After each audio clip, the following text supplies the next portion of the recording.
గత కొన్ని రోజులుగా తెలంగాణ రాష్ట్ర మంత్రులు ఒక సెన్సిటివ్ ఇష్యూ, చాలా సున్నితమైన ఇష్యూ, జలాల గురించి, దాని గురించి రెచ్చగొట్టే వ్యాఖ్యలు చాలా చేస్తున్నాను. దాన్ని దయచేసి నేను అందుకే మీరు డీటెయిల్గా తీసుకోవాల్సిన అవసరం. ఆ సందర్భంగా నేను చెప్పేది ఏమంటే, కేటాయించిన జలాలనే వాడుతున్నాము ఇప్పుడు. దాన్ని మించి ఒక చుక్క కూడా మేము వాడటంలా. కొత్త ప్రాజెక్టులు అసలే నిర్మించడంలా. వీళ్ళు లేని సమస్యను ఉన్నట్లు చూపించడానికి ప్రయత్నం చేస్తున్నారు, అవగాహన లేకుండా. హుజూర్ నగర్ బై ఎలక్షన్స్ను దృష్టిలో పెట్టుకొని ఈ విధమైన ఆర్గ్యుమెంట్స్ చేయటము, ప్రజల సెంటిమెంట్స్ను రెచ్చగొట్టడం మంచిది కాదు. అనుభవం ఉండేవాడు చంద్రశేఖరరావు ఈ విధంగా ప్రజలను రెచ్చగొట్టే దానివల్ల ఎన్ని సమస్యలు వస్తాయనేది ఆయనకు తెలుసు. ఆయన కంట్రోల్ చేయాలి మంత్రులను. ఇరు రాష్ట్రాల్లో సంపూర్ణ సాగునీటి వసతులకు జలయజ్ఞం ప్రారంభించి దానికి శ్రీకారం చుట్టి ఎన్నో లక్షల కోట్ల రూపాయలు దాని కేటాయింపులు చేసి ప్రాజెక్ట్స్కు చేసినటువంటి వ్యక్తి రాజశేఖర రెడ్డిని ఈ విధంగా దూషించడం అనేది, దాన్ని మేము తీవ్రంగా ఖండిస్తున్నాం. వైఎస్ రాజశేఖర రెడ్డి ముఖ్యమంత్రి కాకముందే ఇప్పుడు వాళ్ళందరూ టార్గెట్ చేసేది రాజశేఖర రెడ్డిని. రాష్ట్ర సంపూర్ణ, అంటే ఉమ్మడి రాష్ట్రాన్ని గురించి చెప్తున్నాను, సమగ్ర అభివృద్ధి కోసం ఆయన చేపట్టిన చరిత్రాత్మకమైన పాదయాత్ర తెలంగాణ ప్రాంతంలోని చేవల నుంచి మొదలుపెట్టినాడు. అది గుర్తుపెట్టుకోవాలి, మీకు కూడా తెలుసుంది. ఆంధ్ర నుంచి మొదలుపెట్టాడు, ఆయన చేవల నుంచి మొదలుపెట్టాడు. ఆయనది సంకుచిత మనస్తత్వం కాదు. ఆయన విశాల దృష్టిలో వెనుకబడిన ప్రాంతాలన్నింటినీ అభివృద్ధి చేయాలని ఆశించి తెలంగాణ, రాయలసీమ, ఉత్తరాంధ్ర వెనుకబడిన ప్రాంతాలకు సాగునీరు, తాగునీరు అందించేందుకు ముఖ్యమంత్రి అయినాక రూపొందించినటువంటి ప్రాజెక్ట్స్ అన్నీ రూపకల్పన చేశారు. ఆయన ఒక ఊరు, ఒక ప్రాంతాన్ని గురించి చూడలే. మొత్తం ఉమ్మడి రాష్ట్రాన్ని దృష్టిలో పెట్టుకొని వెనుకబడిన ప్రాంతాలన్నింటినీ సమగ్రంగా అభివృద్ధి చేయాలనే దాంతో ప్రాజెక్టులు రూపకల్పన చేసిన వ్యక్తిని గురించి మీరు ఇద్దరము అవగాహన లేకుండా మాట్లాడుతున్నారు. దశాబ్దాల పాటు పునాది రాతులు రాళ్లకే పరిమితమైన ఇక్కడ పోలవరం, ఇప్పుడు పోలవరం కడుతున్నారు ఇక్కడ గోదావరి జిల్లాలో. తెలంగాణలో ఇచ్చంపల్లి, చేవెళ్ళ ప్రాణహితగా పిలువబడి ఇప్పుడు కాళేశ్వరం ప్రాజెక్టుగా పిలువబడుతుంది.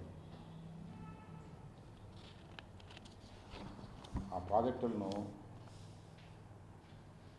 సాకారం చేసింది ఎవరు తెలిసినా మీకు?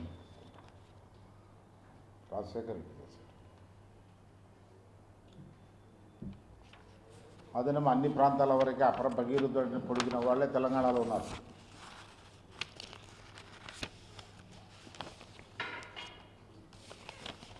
వైఎస్ఆర్ ఏ అభివృద్ధి పథకం ఏది చేపట్టా కూడా అది చేవల నుంచే మొదలుపెట్టాడు. ఆయనను పోయి మీరు తెలంగాణ ద్రోహి అంటారా? చరిత్ర తెలిసినా మీకు? నేను అడుగుతున్నా, ఎవరైతే రాజశేఖర రెడ్డిని మాట్లాడారో, క్రిటిసైజ్ చేశారో వాళ్ళని గురించి అని చెప్తున్నా. అన్ని ప్రాంతాల మధ్య ఉండేటువంటి అసమానతలు తొలగిపోవాలని ప్రయత్నం చేసింది రాజశేఖర రెడ్డి. ఎవరైనా కాదలగనరు. అది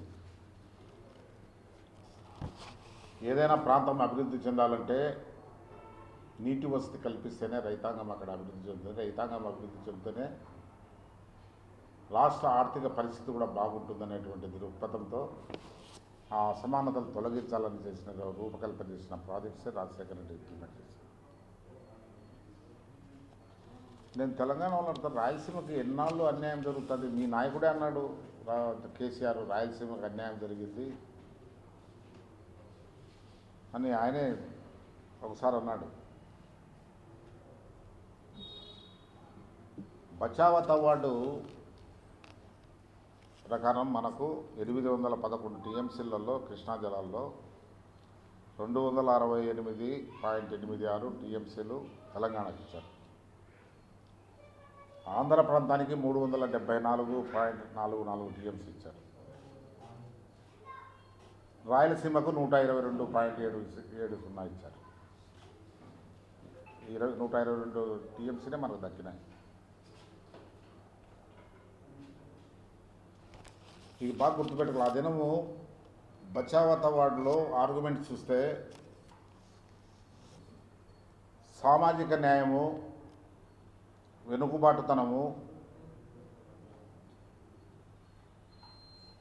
వర్షపాతము, ఆ ప్రాంత వర్షపాతాన్ని ఆధారంగా కేటాయింపులు జరగలేదు.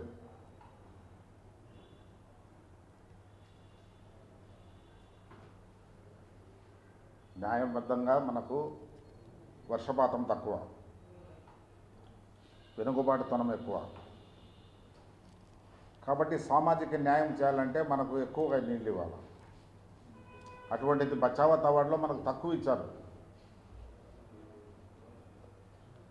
దానిని సరిచేయడానికే వైఎస్ఆర్ అప్పట్లో జలయజ్ఞం చేపట్టి దాని కింద ఆంధ్రాలో 22 ప్రాజెక్టులు చేపడితే తెలంగాణ 26, రాయలసీమ ప్రాంతంలో 11 ప్రాజెక్టులు చేపట్టారు.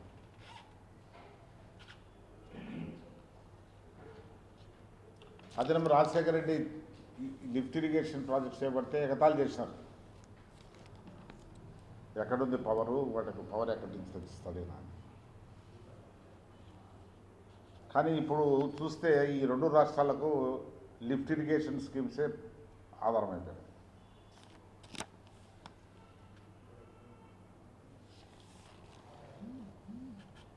కాళేశ్వరం ప్రపంచంలోనే అతిపెద్ద లిఫ్ట్ ఇరిగేషన్ ప్రాజెక్ట్ అని చెప్పబడుతున్నది. దానికి అంకురార్పణ చేసింది ఎవరు? నేను తెలంగాణ నాయకులను అడుగుతున్నాను. ఈ పొద్దు మీరు కాళేశ్వరం ప్రాజెక్టుని ఒక షోకేస్గా పెట్టి ప్రపంచానికి చూపిస్తున్నారే, దానికి అంకురార్పణ చేసింది ఎవరు? తెలంగాణ ప్రజలు, నాయకులు ఇది గుర్తెరగాలి, ఆలోచించాలి. పోతిరెడ్డిపాడు పైన రసాబసా చేస్తున్నారు. మేము కేటాయించిన నీటినే వాడుతున్నాం. అయితే తెలుగు జాతి కోసం ఆనాడు కర్నూలు, కృష్ణా పెన్నార్ ప్రాజెక్టును రాయలసీమ ప్రజలు పోగొట్టుకున్నారు. కర్నూలు పోగొట్టుకున్నాం. కృష్ణా పెన్నార్ ప్రాజెక్టు కూడా పెద్ద మనుషుల ఒప్పందం ప్రకారం వచ్చింది, అది కూడా పోగొట్టుకున్నాం. త్యాగం చేసాం. పోతిరెడ్డిపాడు రెగ్యులేటర్, పోతిరెడ్డిపాడు నిర్మాణము 1979లో మొదలుపెట్టారు. దానికి 1986లో గేట్లు ఎరెక్ట్ చేశారు. 1979లో చేపట్టి 86లో గేట్లు ఎరెక్ట్ చేశారు. 1993లో దాని సామర్థ్యాన్ని 18,500 క్యూసెక్స్ పెంచారు.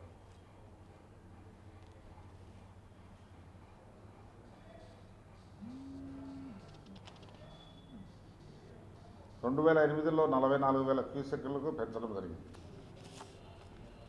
ఇక్కడికి వస్తారా?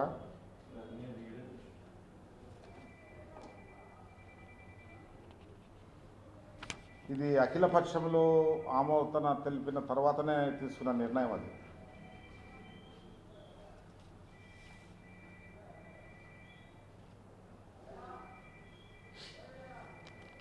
ఇప్పుడు 800 అడుగుల నీటి మట్టం వద్ద లిఫ్ట్ పెట్టి దానికి నీళ్లు తోడి మళ్ళీ పోతిరెడ్డిపాడులోకి వేస్తున్నాం. అంటే 840 అడుగులు లెవెల్ ఉంటేనే గ్రావిటీ ఫ్లోతో అవకాశం ఉంటుంది, లేకపోతే అవకాశం ఉండదు. కనుక ఏదైతే లిఫ్ట్ అని అనుకుంటున్నామో అది కొత్త పథకం కాదు, that is the part of the existing project.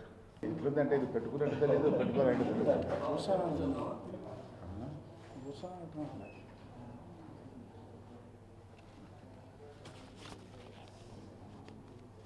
Okay, మొదలు పెడదామా?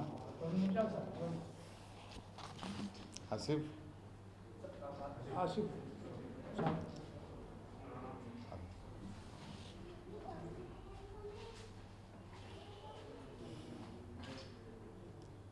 వాళ్ళ పాపం ఎండలో తిరిగి వచ్చినారు, కనీసం ఏదైనా కూల్ డ్రింక్స్ కొద్దిగా కూల్ డ్రింక్స్ అయినా తెప్పించకూడదు,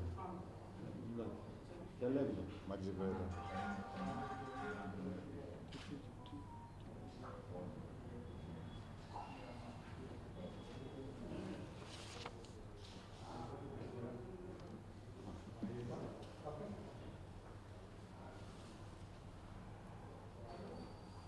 ఓకే,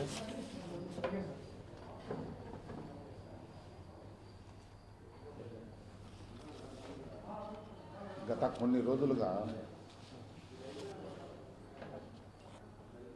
తెలంగాణ రాష్ట్ర మంత్రులు ఒక సెన్సిటివ్ ఇష్యూ, చాలా సున్నితమైన ఇష్యూ, జలాల గురించి, దాని గురించి రెచ్చగొట్టే వ్యాఖ్యలు చాలా చేస్తున్నాను. దాన్ని దయచేసి నేను అందుకే మీరు డీటెయిల్గా తీసుకోవాల్సిన అవసరం. ఆ సందర్భంగా నేను చెప్పేది ఏమంటే, కేటాయించిన జలాలనే వాడుతున్నాము ఇప్పుడు. దాన్ని మించి ఒక చుక్క కూడా మేము వాడటంలా. కొత్త ప్రాజెక్టులు అసలే నిర్మించటంలా.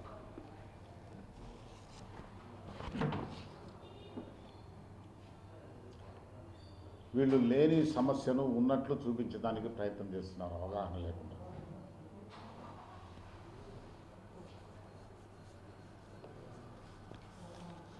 హుజూర్ నగర్ బై ఎలక్షన్స్ను దృష్టిలో పెట్టుకొని ఈ విధమైన ఆర్గ్యుమెంట్స్ చేయటము, ప్రజల సెంటిమెంట్స్ను రెచ్చగొట్టడం మంచిది కాదు. అనుభవం ఉండేవాడు చంద్రశేఖరరావు ఈ విధంగా ప్రజలను రెచ్చగొట్టేదానివల్ల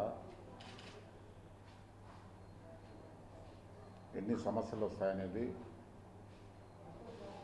ఆయనకు తెలుసు. ఆయన కంట్రోల్ చేయాలి మంత్రులను.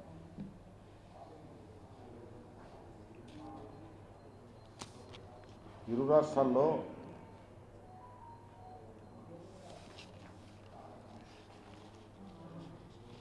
సంపూర్ణ సాగునీటి వసతులకు జలయజ్ఞం ప్రారంభించి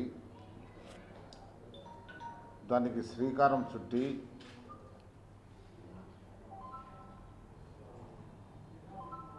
ఎన్నో లక్షల కోట్ల రూపాయలు దాని కేటాయింపులు చేసి ప్రాజెక్ట్స్కు చేసినటువంటి వ్యక్తి రాజశేఖర రెడ్డిని ఈ విధంగా దూషించటం అనేది, దాన్ని మేము తీవ్రంగా ఖండిస్తున్నాం.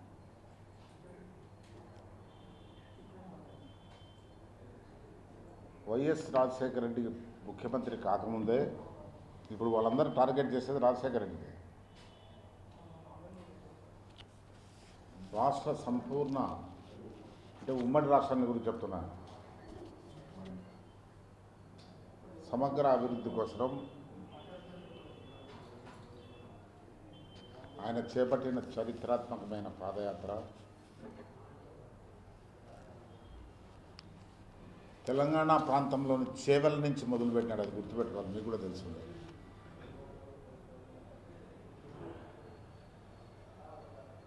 ఆంధ్ర నుంచి మొదలుపెట్టాడు, చేవెల నుంచి మొదలుపెట్టాడు. ఆయనది సంకుచిత మనస్తత్వం కాదు. ఆయన విశాల దృష్టిలో వెనుకబడిన ప్రాంతాలన్నింటినీ అభివృద్ధి చేయాలని ఆశించి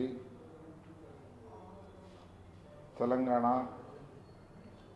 రాయలసీమ, ఉత్తరాంధ్ర వెనుకబడిన ప్రాంతాలకు సాగునీరు, తాగునీరు అందించేందుకు ముఖ్యమంత్రి అయినాక రూపొందించినటువంటి ప్రాజెక్ట్స్ అన్నీ రూపకల్పన చేశారు. ఆయన ఒక ఊరు ఒక ప్రాంతాన్ని గురించి చూడలే, మొత్తం ఉమ్మడి రాష్ట్రాన్ని దృష్టిలో పెట్టుకొని వెనుకబడిన ప్రాంతాలన్నింటినీ సమగ్రంగా అభివృద్ధి చేయాలనే దాంతో ప్రాజెక్టులు రూపకల్పన చేసిన వ్యక్తిని గురించి మీరు ఈ దినము అవగాహన లేకుండా మాట్లాడుతున్నారు. దశాబ్దాల పాటు పునాది రాతులు రాళ్లకే పరిమితమైన ఇక్కడ పోలవరం, ఇప్పుడు పోలవరం కడుతున్నారు ఇక్కడ గోదావరి జిల్లాలో. తెలంగాణలో ఇచ్చంపల్లి చేవెళ్ళ ప్రాణహితగా పిలువబడి ఇప్పుడు కాళేశ్వరం ప్రాజెక్టుగా పిలువబడుతుంది. ఆ ప్రాజెక్టులను సాకారం చేసింది ఎవరు తెలిసినా మీకు? రాజశేఖర్ రెడ్డి చేశారు. అదేనేమో అన్ని ప్రాంతాల వరకు అపర భగీరథుడిని పొడిగిన వాళ్ళే తెలంగాణలో ఉన్నారు.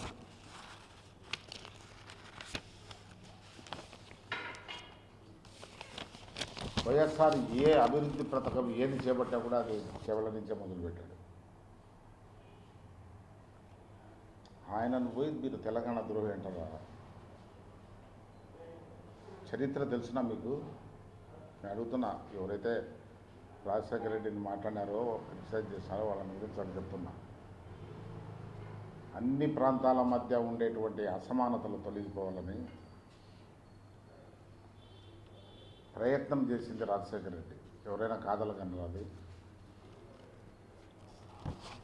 ఏదైనా ప్రాంతం అభివృద్ధి చెందాలంటే నీటి వసతి కల్పిస్తేనే రైతాంగం అక్కడ అభివృద్ధి చెందుతుంది. రైతాంగం అభివృద్ధి చెందితేనే రాష్ట్ర ఆర్థిక పరిస్థితి కూడా బాగుంటుందనేటువంటి దృక్పథంతో ఆ అసమానతలు తొలగించాలని చేసిన రూపకల్పన చేసిన ప్రాజెక్ట్సే రాజశేఖర రెడ్డి ఇంప్లిమెంట్ చేశారు. నేను తెలంగాణ వాళ్ళంతా రాయలసీమకి ఎన్నాళ్ళు అన్యాయం జరుగుతుంది. మీ నాయకుడే అన్నాడు కేసీఆర్, రాయలసీమకి అన్యాయం జరిగింది అని ఆయనే ఒకసారి అన్నాడు. బచావత్ అవార్డు ప్రకారం మనకు 811 టీఎంసీలలో కృష్ణా జలాల్లో 268.86 టీఎంసీలు తెలంగాణకి ఇచ్చారు. ఆంధ్ర ప్రాంతానికి 374.44 టీఎంసీ ఇచ్చారు. రాయలసీమకు 122.70 ఇచ్చారు. 122 టీఎంసీనే మనకు దక్కినాయి. ఇది బాగా గుర్తుపెట్టుకోవాలి. ఆ దినము బచావత్ అవార్డులో ఆర్గ్యుమెంట్ చూస్తే సామాజిక న్యాయము, వెనుకబాటుతనము, వర్షపాతము, ఆ ప్రాంత వర్షపాతాన్ని ఆధారంగా కేటాయింపులు జరగలేదు.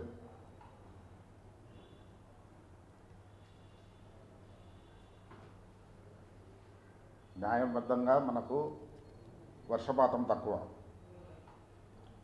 వెనుకబాటుతనం ఎక్కువ. కాబట్టి సామాజిక న్యాయం చేయాలంటే మనకు ఎక్కువగా నీళ్ళు ఇవ్వాలి. అటువంటిది బచావత్ అవార్డులో మనకు తక్కువ ఇచ్చారు. దానిని సరిచేయడానికే వైఎస్ఆర్ అప్పట్లో జలయజ్ఞం చేపట్టి దాని కింద ఆంధ్రాలో 22 ప్రాజెక్టులు చేపడితే తెలంగాణ 26, రాయలసీమ ప్రాంతంలో 11 ప్రాజెక్టులు చేపట్టారు.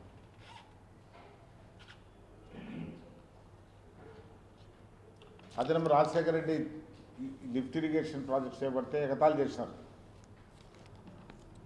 ఎక్కడుంది పవరు, వాటికి పవర్ ఎక్కడి నుంచి తెచ్చిస్తుందేనా అని. కానీ ఇప్పుడు చూస్తే ఈ 2 రాష్ట్రాలకు లిఫ్ట్ ఇరిగేషన్ స్కీమ్సే ఆధారమైపోయాయి.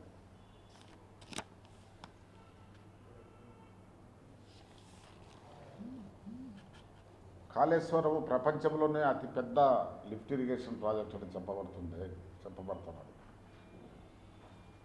దానికి అంకురార్పణ చేసింది ఎవరు?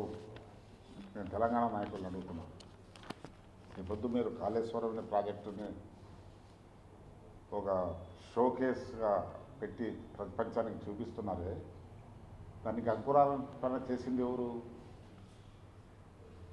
తెలంగాణ ప్రజలు, నాయకులు ఇది గుర్తెరగాలి, ఆలోచించాలి. పోతిరెడ్డిపాడు పైన రసాబసా చేస్తున్నారు.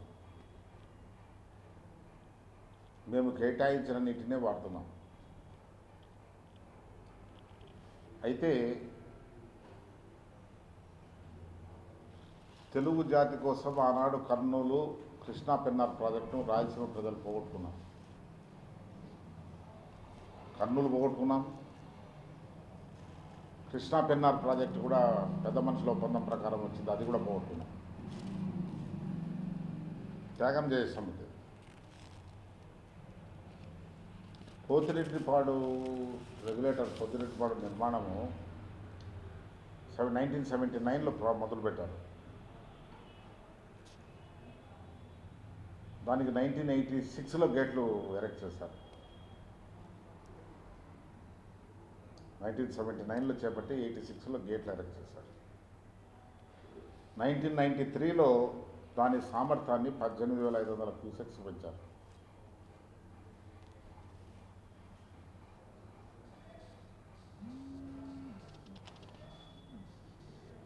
2008లో 44,000 క్యూసెక్లకు పెంచడం జరిగింది. ఇక్కడికి వస్తారా?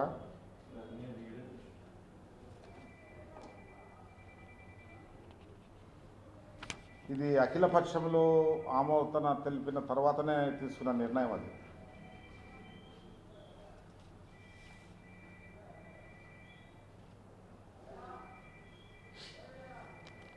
ఇప్పుడు 800 అడుగుల నీటి మట్టం వద్ద లిఫ్ట్ పెట్టి దానికి నీళ్లు తోడి మళ్ళీ పోతిరెడ్డిపాడులోకి వేస్తున్నాం. 840 అడుగులు లెవెల్ ఉంటేనే గ్రావిటీ ఫ్లోతో అవకాశం ఉంటుంది, లేకపోతే అవకాశం ఉండదు.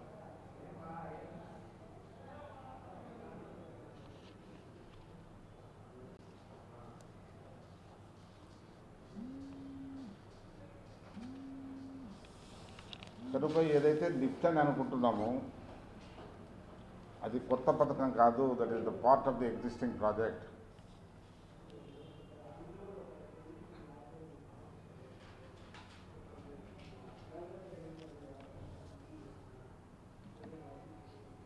మనకు అలొకేట్ చేసినటువంటి దాంట్లో సప్లిమెంటేషన్ కిందనే ఇది కట్టుకుంటున్నాం. ఇది ఏ విధంగా తప్పవుతుంది? రాయలసీమ, నెల్లూరు ఇట్లా తాగునీరు, సాగునీరు అందించాలంటే లిఫ్ట్ తప్పనిసరి అయిపోతుంది. ఇది అపెక్స్ కౌన్సిల్లో కూడా మనం చెప్పడం జరిగింది.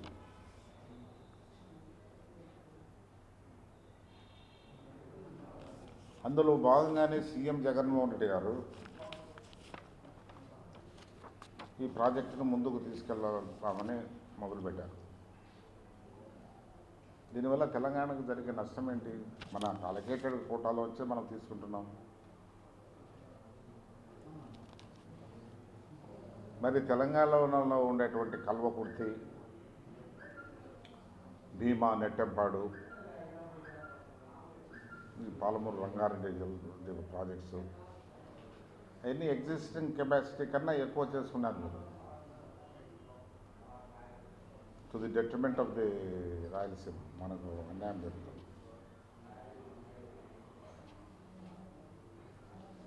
రాజోలు డైవర్షన్ స్కీమ్,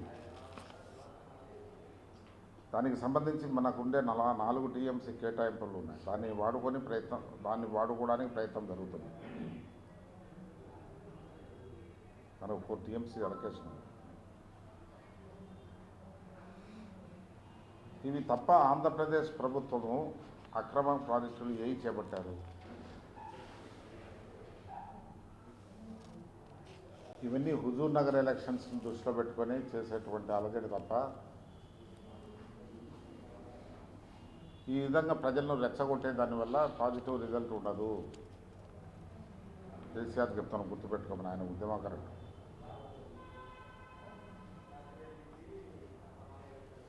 ఈ దినం పార్టీలోంచి బయటికి వెళ్ళిన ఈటల రాజేందర్ ఉన్నాడే, అతన్ని ఓడగొట్టడానికి చేసే ప్రయత్నాలలో ఈ ఒక భాగం ఇది.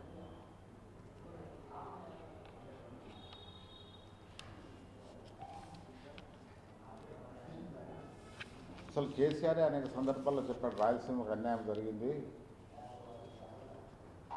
నదుల అనుసంధానం చేసి రాయలసీమకు న్యాయం చేయాలని కూడా ఆయనే చెప్పింది.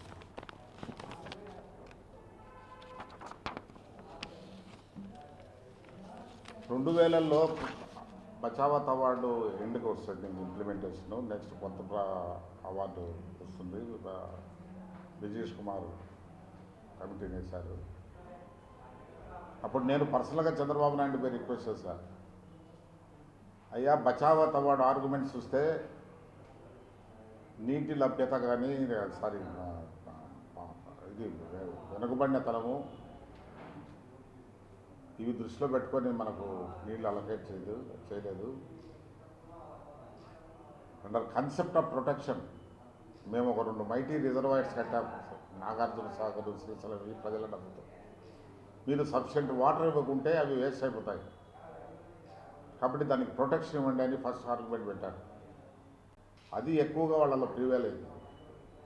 ఆ ప్రొటెక్షన్ అనే కాన్సెప్ట్ కింద ఇచ్చిన నీళ్ళు ఇప్పుడు ఉండే పెండింగ్ ప్రాజెక్ట్స్ కంప్లీట్ చేసేస్తే మనకు రేపు నెక్స్ట్ కమిటీ అవార్డులు వాళ్ళు కూడా అవార్డు ఇచ్చేటప్పుడు ఇది దృష్టిలో పెట్టుకొని ఎక్కువ నీళ్ళు వస్తాయని చెప్తే లెక్క లేకుండా తోసేసాడు అన్నది.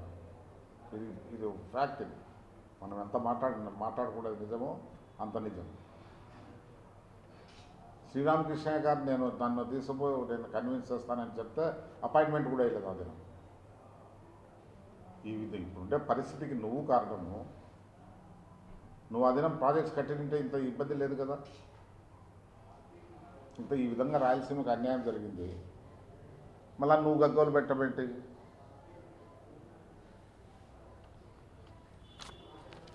రెండు 2011లో నువ్వు ప్రాజెక్ట్స్ కంప్లీట్ చేయకుండా ఈ విధంగా గగ్గోలు పెట్టడం అనేది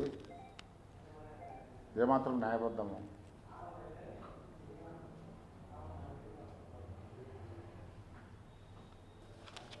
ఈ విధంగా ఈ సమస్యకు ఒకటే సొల్యూషన్, ఇరు రాష్ట్రాల ముఖ్యమంత్రులు కూర్చొని మాట్లాడితే సెటిల్ అయిపోతుంది. అంతవరకు తెలంగాణ మంత్రులు సంయమనం పాటించాల్సిన అవసరం ఉంది. ఊరిగా రెచ్చగొడితే ఇక్కడ ప్రజలు ఉన్నారు, వీళ్ళు రెచ్చగొడతారు, వీళ్ళు మా వాళ్ళు మా రాయలసీమ ప్రజలను రెచ్చగొట్టే అవకాశం ఉంది. అది సొల్యూషన్ కాదు.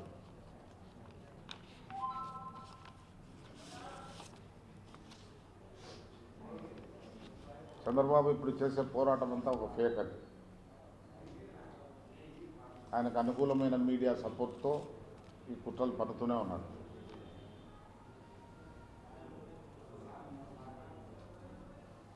కేవలం తను ప్రజెన్స్ కనిపించడానికి, తన ఎగ్జిస్టెన్స్ కనిపించడానికి చేసేటువంటి ప్రయత్నాలు తప్ప ఇవి ఏదో రాయలసీమ ప్రజలకు న్యాయం జరిగేదానికి చేసేటువంటి ఇది కాదు. కొన్ని వ్యవస్థలను మేనేజ్ చేసుకోవటం, వాటి ద్వారా ప్రభుత్వానికి ఇబ్బందులు కలిగిస్తున్నారు తప్ప ఇక నేరుగా ప్రజల్లోకి వెళ్ళే దుమ్ము ధైర్యం లేదు ఆయన. వాళ్ళ కొడుకుని చూస్తే జాలేస్తుంది. ఆయన ఒక పెద్ద అర్భకుడు. ఎంత పెద్ద పార్టీని పెట్టిపోయినాడు మహానుభావుడు ఎన్టీ రామారావు. దాని రూట్స్ అంత డీప్గా ఉన్నాయి. అట్లాంటిది వేళతో కూడా పెకలించి పారేసినారు తెలంగాణ. ఇప్పుడు ఆంధ్రాలో కూడా చేస్తున్నారు. తనకు ఏమాత్రము పని డైలాగులు మాత్రము వదిలిస్తుంటాడు. తన తండ్రికి ఉన్న కుటిల బుద్ధి, స్వార్థము, అధికార దాహము లోకేష్లో పుష్కలంగా ఉంది. అన్ని అవలక్షణాలను పుణికి పుచ్చుకున్నాడు ఈ మహానుభావుడు. నోరు ఉప్పితే ఆయన డొల్లతనం బయటపడుతుంది. ఇది కొంతకాలమే ఈ ప్రజలను రెచ్చగొట్టే తర్వాత ఇదిగా ఉండదు. తండ్రి కొడుకులు ధృతరాష్ట్రుడు దుర్యోధనుడు మాదిరిగా తయారయ్యి ఈర్ష్యా ద్వేషాలతో బతుకుతున్నారు. దానివల్ల ఒరిగింది ఏమీ లేదు. ఏది కూడా జటిలమైన సమస్య అయినా కూడా దాని పరిష్కారము చర్చలతోనే సాగుతుంది. కాబట్టి చర్చించుకోవడంలో తప్పులేదు. ముఖ్యమంత్రి గారు ఆ స్టేజ్కి వచ్చేస్తుంది. తప్పకుండా తెలంగాణ ముఖ్యమంత్రితో ఇది చర్చలకు కొనుక్కొని దీనికి పరిష్కార మార్గం కనిపెడతారని మేము ఆశిస్తాం. ఓకే,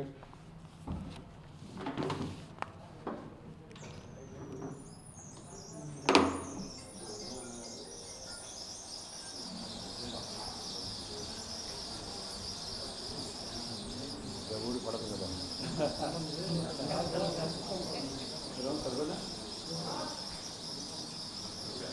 ఇంకా ఆయన ఎక్స్పర్ట్ ఉన్నాడు. ఆయన ముందర ఇరిగేషన్ గురించి మాట్లాడాలంటే కూడా పరువు.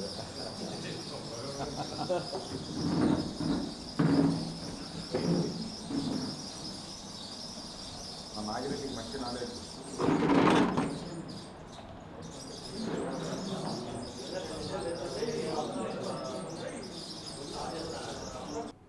మనకు అలొకేట్ చేసినటువంటి దాంట్లో సప్లిమెంటేషన్ కిందనే ఇది కట్టుకుంటున్నాం. ఇది ఏ విధంగా తప్పవుతుంది? రాయలసీమ, నెల్లూరు ఇట్లా తాగునీరు, సాగునీరు అందించాలంటే లిఫ్ట్ తప్పనిసరి అయిపోతుంది.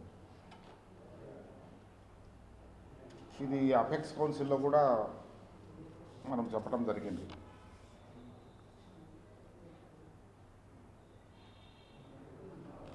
అందులో భాగంగానే సీఎం జగన్మోహన్ రెడ్డి గారు ఈ ప్రాజెక్టును ముందుకు తీసుకెళ్తామని మొదలుపెట్టారు. దీనివల్ల తెలంగాణకు జరిగే నష్టం ఏంటి? మన అలొకేటెడ్ కోటాలో వచ్చే మనం తీసుకుంటున్నాం. మరి తెలంగాణలో ఉండేటువంటి కల్వకుర్తి, భీమా, నెట్టెంపాడు, ఈ పాలమూరు, రంగారెడ్డి ప్రాజెక్ట్స్ అవన్నీ ఎగ్జిస్టింగ్ కెపాసిటీ కన్నా ఎక్కువ చేసుకున్నారు మీరు. To the detriment of the Rayalaseema మనకు అన్యాయం జరుగుతుంది.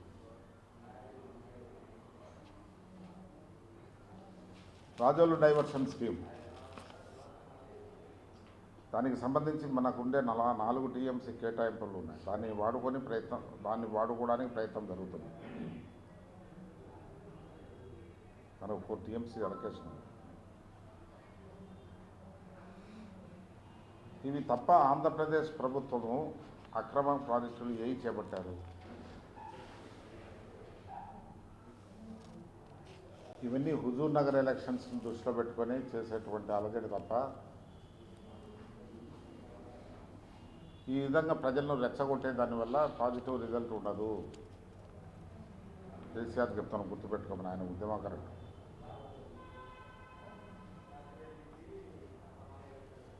ఈ దినం పార్టీలోంచి బయటకు వెళ్ళిన ఈటల రాజేందర్ ఉన్నాడే, అతన్ని ఓడగొట్టడానికి చేసే ప్రయత్నాలలో ఈ భాగం ఇది.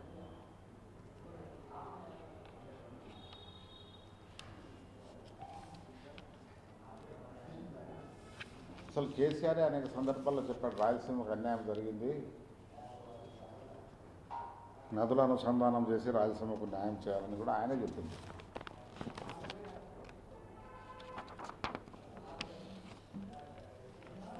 రెండు 2000లో బచావత్ అవార్డు ఎండ్కి వస్తుంది ఇంప్లిమెంటేషన్. నెక్స్ట్ కొత్త అవార్డు వస్తుంది.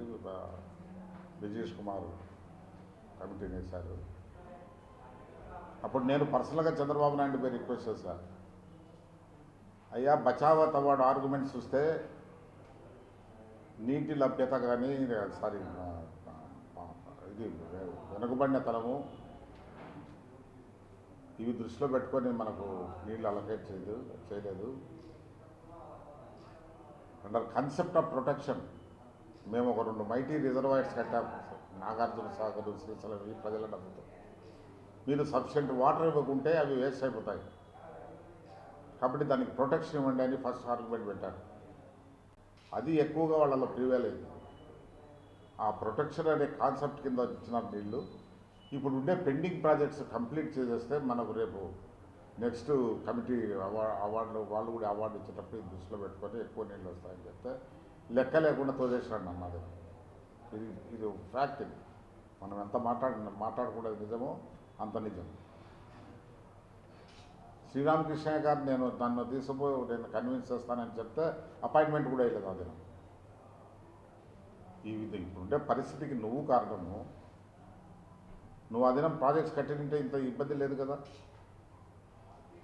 ఇంత ఈ విధంగా రాయలసీమకు అన్యాయం జరిగింది, మళ్ళీ నువ్వు గగ్గోలు పెట్టబెట్టి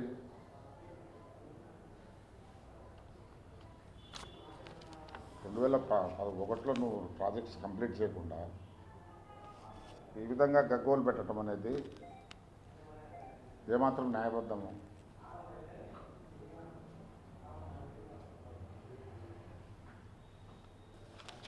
ఈ విధంగా ఈ సమస్యకు ఒకటే సొల్యూషన్, ఇరు రాష్ట్రాల ముఖ్యమంత్రులు కూర్చొని మాట్లాడితే సెటిల్ అయిపోతుంది. అంతవరకు తెలంగాణ మంత్రులు సంయమనం పాటించాల్సిన అవసరం ఉంది. ఊరికే రెచ్చగొడితే ఇక్కడ ప్రజలు ఉన్నారు, వీళ్ళు రెచ్చగొడతారు, వీళ్ళు మా రాయలసీమ ప్రజలను రెచ్చగొట్టే అవకాశం ఉంది. అది సొల్యూషన్ కాదు.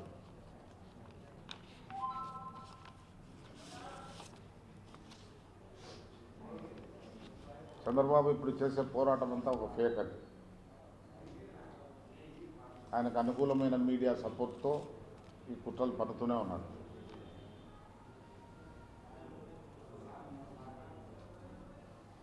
కేవలం తను ప్రజెన్స్ కనిపించడానికి, తన ఎగ్జిస్టెన్స్ కనిపించడానికి చేసేటువంటి ప్రయత్నాలు తప్ప ఇవి ఏదో రాయలసీమ ప్రజలకు న్యాయం జరిగేదానికి చేసేటువంటి ఇది కాదు. కొన్ని వ్యవస్థలను మేనేజ్ చేసుకోవటం, వాటి ద్వారా ప్రభుత్వానికి ఇబ్బందులు కలిగిస్తున్నారు తప్ప ఇక నేరుగా ప్రజల్లోకి వెళ్ళే దమ్ము ధైర్యం లేదు ఆయన. వాళ్ళ కొడుకుని చూస్తే జాలేస్తుంది. ఆయన ఒక పెద్ద అర్భకుడు. ఎంత పెద్ద పార్టీని పెట్టిపోయినాడు మహానుభావుడు ఎన్టీ రామారావు. దాని రూట్స్ అంత డీప్గా ఉన్నాయి. అట్లాంటిది వేళతో కూడా పెకలించి పారేసినారు తెలంగాణ. ఇప్పుడు ఆంధ్రాలో కూడా చేస్తున్నారు. తనకు ఏమాత్రము నా పని డైలాగులు మాత్రము వదిలిస్తుంటాడు. తన తండ్రికి ఉన్న కుటిల బుద్ధి, స్వార్థము, అధికార దాహము లోకేష్లో పుష్కలంగా ఉంది. అన్ని అవలక్షణాలను పుణికి పుచ్చుకున్నాడు ఈ మహానుభావుడు. నోరు ఉప్పితే ఆయన డొల్లతనం బయటపడుతుంది. ఇది కొంతకాలమే ఈ ప్రజలను రెచ్చగొట్టే తర్వాత ఇదిగా ఉండదు. తండ్రి కొడుకులు ధృతరాష్ట్రుడు, దుర్యోధనుడు మాదిరిగా తయారయ్యి ఈర్ష్యా ద్వేషాలతో బతుకుతున్నారు. దానివల్ల ఒరిగింది ఏమీ లేదు. ఏది కూడా జటిలమైన సమస్య అయినా కూడా దాని పరిష్కారము చర్చలతోనే సాగుతుంది. కాబట్టి చర్చించుకోవడంలో తప్పులేదు. ముఖ్యమంత్రి గారు ఆ స్టేజ్కి వచ్చేస్తుంది. తప్పకుండా తెలంగాణ ముఖ్యమంత్రితో ఇది చర్చలకు కూరుకొని దీనికి పరిష్కార మార్గం కనిపెడతారని మేము ఆశిస్తున్నాం.